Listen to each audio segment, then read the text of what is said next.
Pesanggerahan keramat Ki Ageng milik anggota DPRD Gresik Nurhudi Didin Arianto diminta warga ditutup.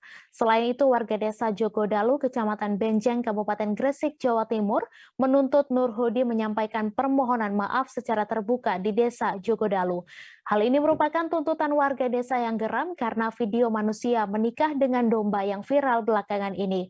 Pasalnya, nama desa Jogodalu terseret dan tercemar akibat pernikahan tidak lazim tersebut. Warga pun meyakini jika pernikahan Syaiful Arif dengan domba bernama Sri Rahayu binti Bejo bukanlah konten, melainkan ritual. Amirullah, warga setempat meminta agar pemilik pesanggerahan tersebut segera menemui warga, paling lambat esok hari. Aktivitas di pesanggerahan Nurhudi tersebut tidak diketahui banyak warga desa.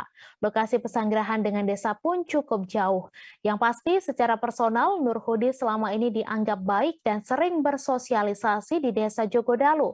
Sementara itu Kepala Desa Jogodalu Juwai Miningsih mengaku tidak tahu menau dengan aktivitas di pesanggerahan tersebut.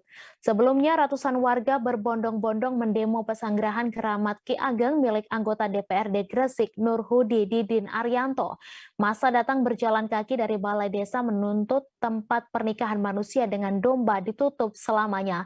Masa yang mengatasnamakan diri Aliansi Masyarakat Desa Jogodalu membawa spanduk bernada protes. Laki-laki, perempuan, dewasa hingga anak-anak mendatangi pesanggerahan yang berada di pinggir Jalan Raya Jogodalu tersebut pada Senin 13 Juni. Keris, miniatur pocong, miniatur kuntilanak, hingga miniatur kuburan tidak terlihat di bagian teras. Hanya kain besar berwarna kuning dengan tulisan tutup terlihat jelas di pintu gerbang. Warga membacakan tuntutan lalu duduk bersama membaca istighosah. Kurang dari 1 jam warga membubarkan diri dan kembali ke Balai Desa Jogodalu. Tak ada satupun perwakilan pesanggerahan yang menemui warga. Bahkan Nurhudi Didin Arianto tidak berada di lokasi lantaran sedang mengikuti rapat paripurna. Terima kasih sudah nonton. Jangan lupa like, subscribe, dan share ya.